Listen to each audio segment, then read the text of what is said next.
and welcome to another episode of For Your Consideration. I'm Mike Josick, and I'll be your host for this Redux episode of the podcast. Now, if you're not familiar with Redux episodes, basically it just means that we've gone into the back catalog, pulled out an old episode that we recorded a little while ago, given it some touch-ups, tightened it up a little bit, and just kind of brought it in line with how our shows are sounding today. And it's also kind of nice because it gives us a chance to bring some attention to an older episode that people may not know about, dust it off, and put it out there again. So this week we're dusting off the 1942 Humphrey Bogart film Casablanca, which was our fourth episode and was originally posted on February of 2016. It's one of my favorite episodes, as I think it was one of the first where we really got kind of a conversation going. Unfortunately, I couldn't do much about the audio. I just don't have the technology. I just couldn't fix it. But I did tighten things up a little bit, and I hope you enjoy hearing it for the first time or revisiting it. If you haven't seen the film before listening to the show, I definitely recommend doing that, as there will be spoilers ahead. So without further ado, FYC Redux brings you Casablanca.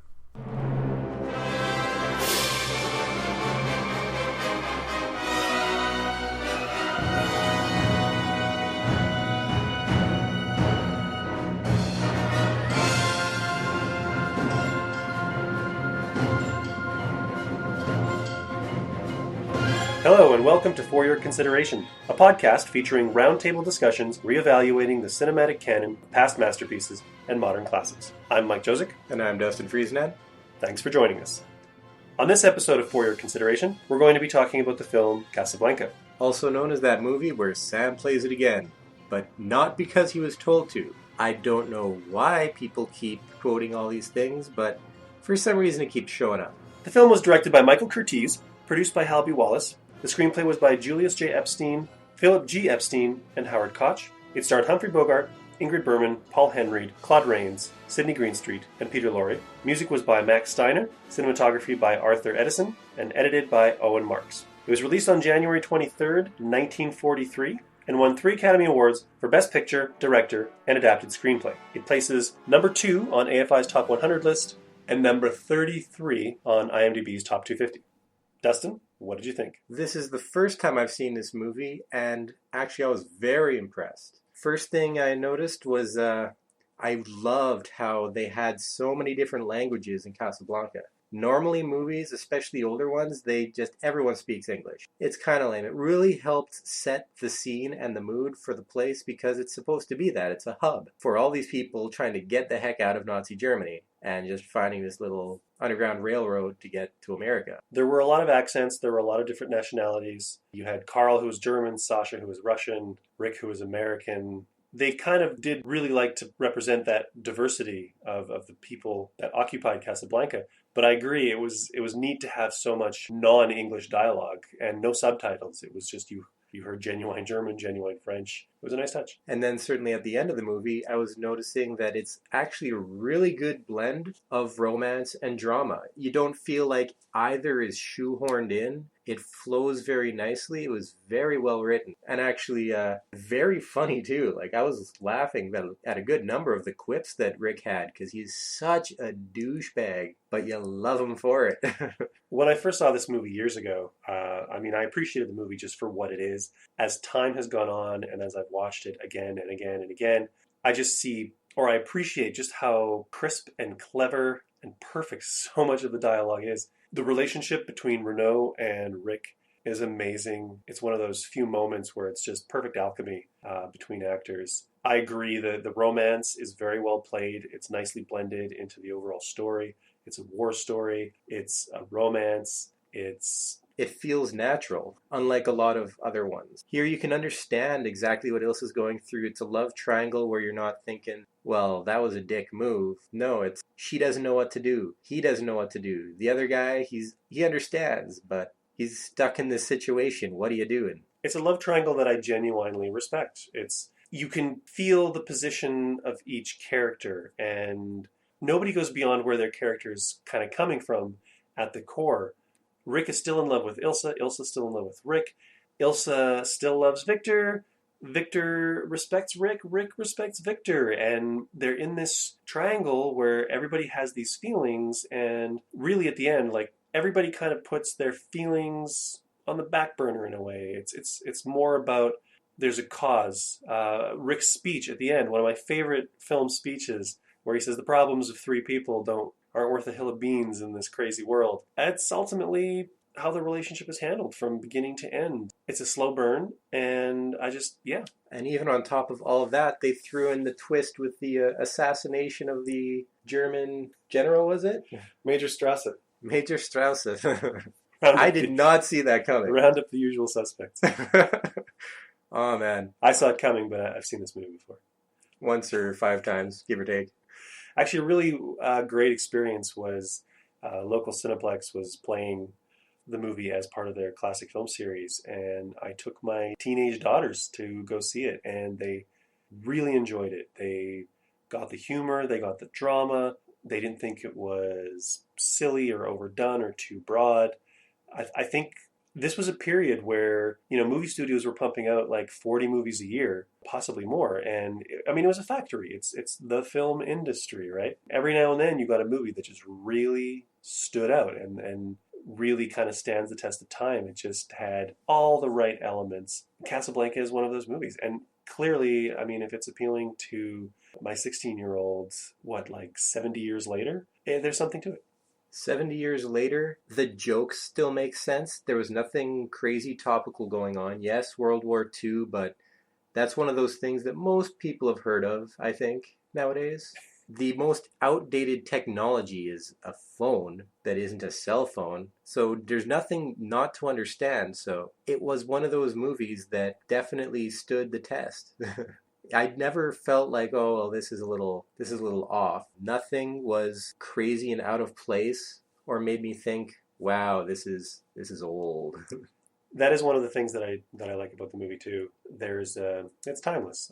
It's like you said, when you're watching it, there is a lot of movies that you watch, and whether they're classics or not classics, you're watching the movie. It has a context, it has a place. It exists within a period, and you recognize that. This one, it just exists outside of time for me. Going back to my little dummery, as we like to call it, this isn't the first time we've done something where there's quotes that I've heard about from before the movie. And this one, it's "Play it again, Sam." Nobody says that in the movie. And I do honestly wonder where this stuff is coming from when it comes to these movies. Well, it's like "Beam me up, Scotty." No one ever says "Beam me up, Scotty" in any of the Star Trek television shows or movies. I think it's just you have to remember when this movie came out, you see it in the theater, you remember the lines as you remember them, not necessarily script accurate. And you didn't have, DVD or Blu-ray or any home video to go and check. You just went and saw it at the theater if it ever played again. I haven't done the research, I haven't looked it up, but that would be my guess. Still, it seems a little odd to me. Regardless, that's just a complete tangent that has nothing to do with the movie itself. And tonally, it does fit. Sam does get asked to play that song several times during the film. It's an important song. It has an important role in the movie between these characters. But even though nobody says "play it again, Sam," I guess it's kind of implied. I also think it's kind of funny that, when I was a kid, I probably knew the line "play it again, Sam" before I had ever seen the film. And I don't think that exists anymore. That was taken away from us? Not taken away from us, but you're the first person I've heard actually utter those lines. Anytime, I've actually ended up in a couple conversations about Casablanca in the last few months, and that no one ever throws that out in kind of just a coy, referencey sort of way. Well, it's kind of hard to shoehorn into a conversation. I got a pretty big shoehorn right here, but most people don't carry it around with them. Well, no, but you mention "A Few Good Men," and someone will probably yell, "You can't handle the truth." This is true. That, or they'll remember the Looney Tunes version. Something about cartoon rabbits just sticks in my memory for some reason. I don't get it. I do find it interesting that I think this is the first movie that we've run across where I think we're both pretty much across the board for its inclusion as a film classic. And it kind of feels like we're gushing. It's hard to really just sort of talk about the movie. We could talk about, there's great characters, there's great writing. The music by Max Steiner is great. I find a lot of old movies, the score more than anything kind of dates them because there's a certain style, certain romantic swelling of strings and horns, but this one does it only when necessary, really, and it's kind of subdued. Honestly, at first, right at the very beginning, I thought it was a little too in my face, the score. And I was a little worried that I was going to be putting up with unnecessary rises and crescendos all throughout the movie, but it was usually switched out for Sam's playing music, which was much nicer, or it would have just quiet and the people talking, which was much nicer. The beginning of the movie does start off kind of like a newsreel, so it does have a slightly different timbre to it. And this is where we take a quick break from the show to ask you, our fabulous listeners, if you enjoy the quality and character of For Your Consideration and you get your episodes off of iTunes, we strongly suggest that you rate and review the show while you're there, subscribe to the show. Every little bit counts. It really helps us out. Show your support.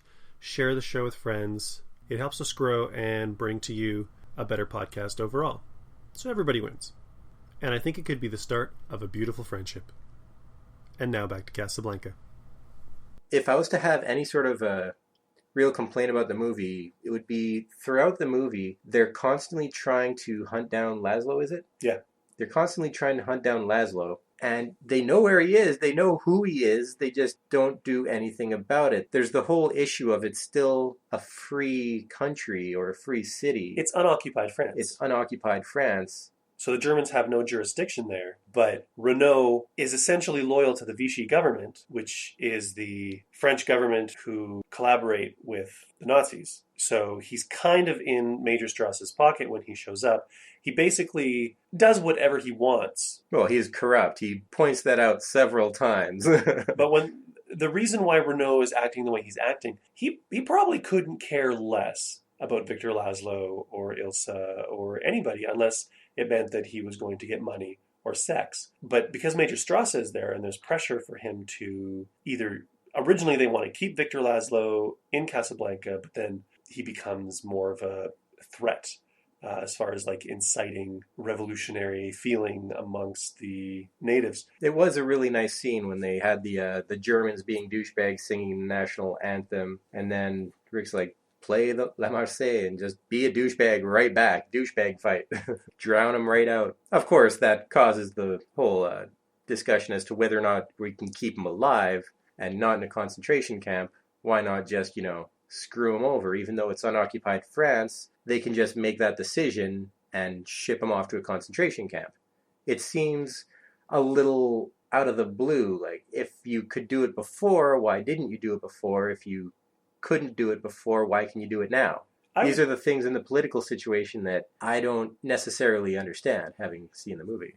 The obvious answer is it serves the plot. But I think it's fair to say if they were to arrest Laszlo, it may have had the undesired effect of rallying revolutionist thought when he blatantly incites the anthem duel, I guess, in the saloon. I think they realize that that's just no longer an option, that they can't just keep him there. They need to actually remove him. And Renault his hand is forced because if he doesn't comply with the Germans, then that makes his life difficult. And he just wants them to get what they want and leave. And Renault couldn't care less about Laszlo, of course, until things develop near the end and Laszlo essentially becomes a patriot, just as Rick does. Just as everybody suddenly becomes a patriot. And then walk off into the distance. Everybody all buddy-buddy holding hands. Well, I mean, they were friends in the way that enemies can be friends throughout the film, and you get a sense that there's a history there. There's a grudging respect between the two of them as well. And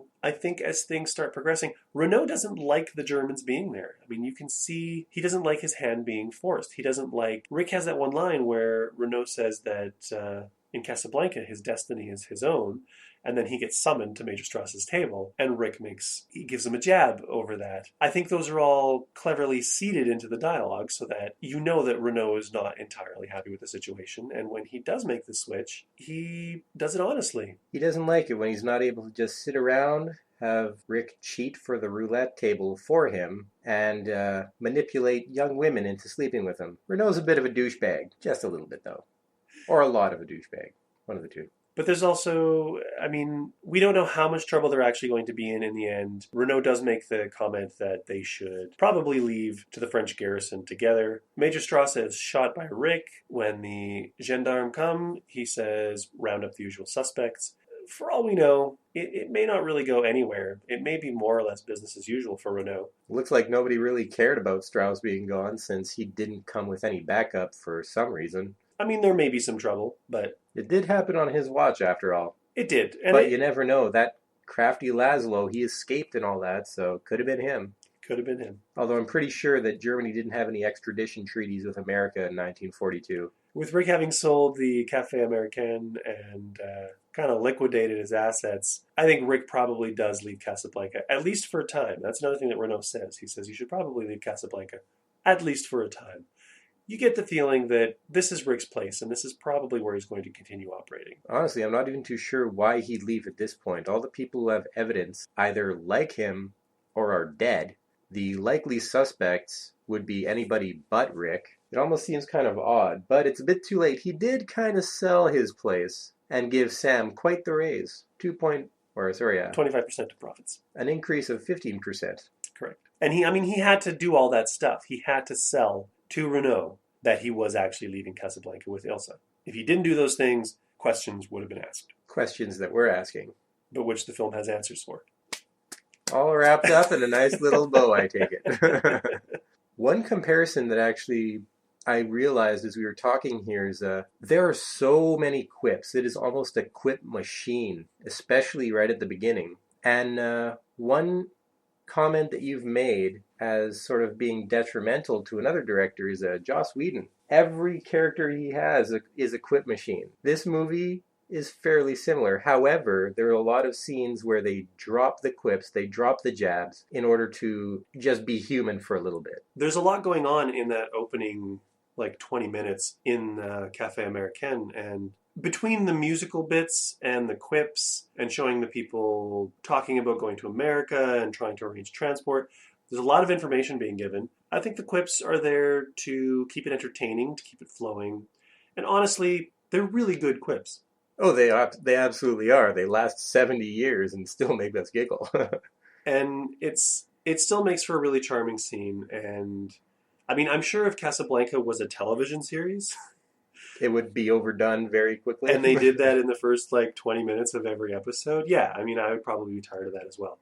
And honestly, my problems with Joss Whedon extend beyond. And this is not the forum for that. And for the record, I would not like to see Joss Whedon's version of Casablanca. I'm a little too busy picturing how that would go now. Another thing that kind of stood out for me in the movie, we keep talking about how timeless it is. The direction, the editing, I mentioned Max Steiner's music already. A lot of it's very classy. It's not overly static. Michael Curtiz does try and make things look good. The lighting is really beautiful. There's a lot of really nice blacks and contrast. Shadows. They kind of get a little bit of noir feel in it. Some great close-ups. Really well staged. There's just a lot going on in the movie, and it has a lot going for it. Though speaking of classy, everyone seemed to be pretty rich, given that they were refugees in a country other than their own, selling all their life possessions for a chance to get to America. Everyone was well dressed. Everyone was at this very fancy bar, actually. Well, at that time, those were the people that were able to get out of Europe. So you had to have the money, you had to have the status, possibly connections, just to get out of Europe. So, just because they're refugees, it doesn't mean they're, boat people wearing rags. This is true. And there was that scene where they're trying to sell the diamond necklace, and the jeweler, or the guy who's appraising it, is saying, diamonds aren't really worth much. Everybody is selling diamonds. There's just, the market is flooded, and so he can't give her more than whatever it was, 2,400 francs or something. And she's disappointed. But that's because all the rich people have been flooding in, and they've been trying to sell their stuff in order to pay for transit, in order to get to Lisbon, in order to get to America. Come on, Dustin. The information's all there. You just need to pick it up. I know it's there, but sometimes I do like to talk for talking's sake. And sometimes it still does stand out. What stands out? No, I see it, and that's what sticks in my mind. It is still the image. Everyone is very classy. It's all very upper crust, which can seem sort of at odds, at least in the way that we think of things now. Although I will say, if Rick's is doing so well, because they're going here and dropping all their money in his casino, which is rigged. It is so very rigged. Why is it when it's closed, he could only stand being closed for 2 weeks before he's in trouble? What kind of rent is he paying there? He was still paying all the salaries as well. He was still going to be paying all of his operating costs with no financial influx of money. Casinos still are notorious for getting so much money.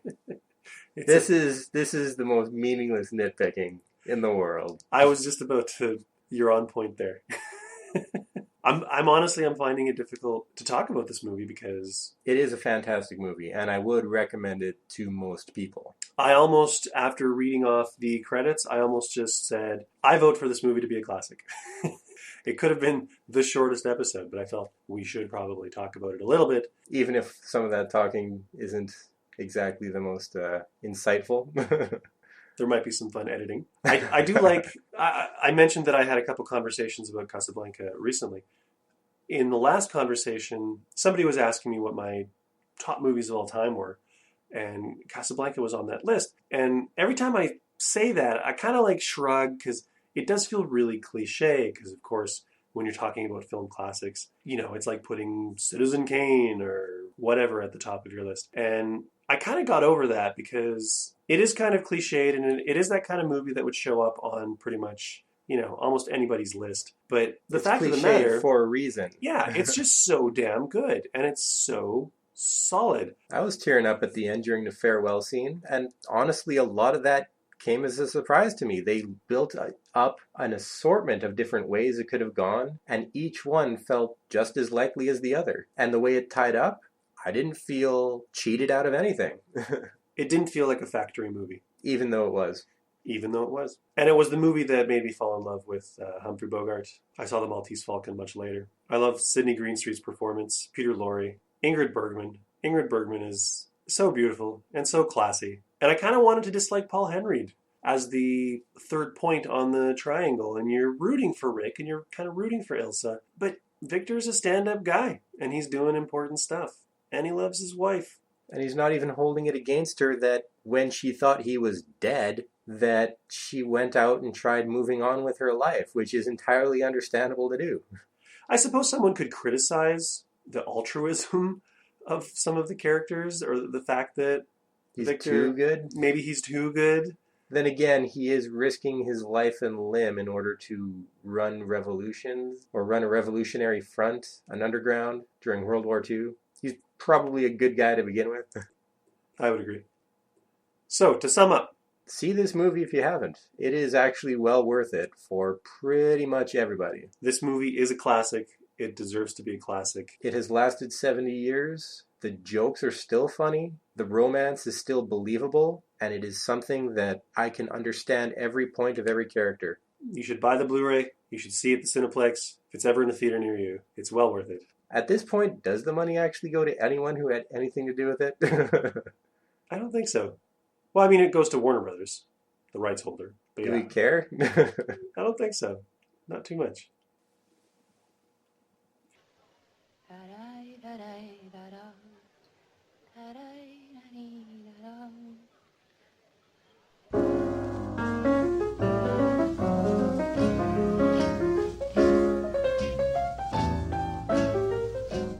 And that brings us to the end of our Redux show featuring Casablanca. If this is your first time hearing it, we hope you enjoyed it. If this is a return visit, thanks for giving us another listen. If you want more FYC episodes, the whole back catalog is available on iTunes and on our Libsyn page. And you can also check us out on Facebook and Twitter, where our handle is @FYC Show. We're also on all the social media, and we've actually just launched on Stitcher, giving us one more provider, making it easier for you to listen to the show at home or on the go. I want to thank you again for checking out the show. Share with your friends, subscribe, don't miss an episode, and we'll catch you next time on For Your Consideration. Take care. No matter what the future brings, Especially tonight. Goes by. Why did you have to come to Casablanca? There are other places. Hey, what's wrong, kid? Moonlight and love songs are never out of date. Hearts full of passion, jealousy, and hate. Woman needs needs man, and man must have his mate that no one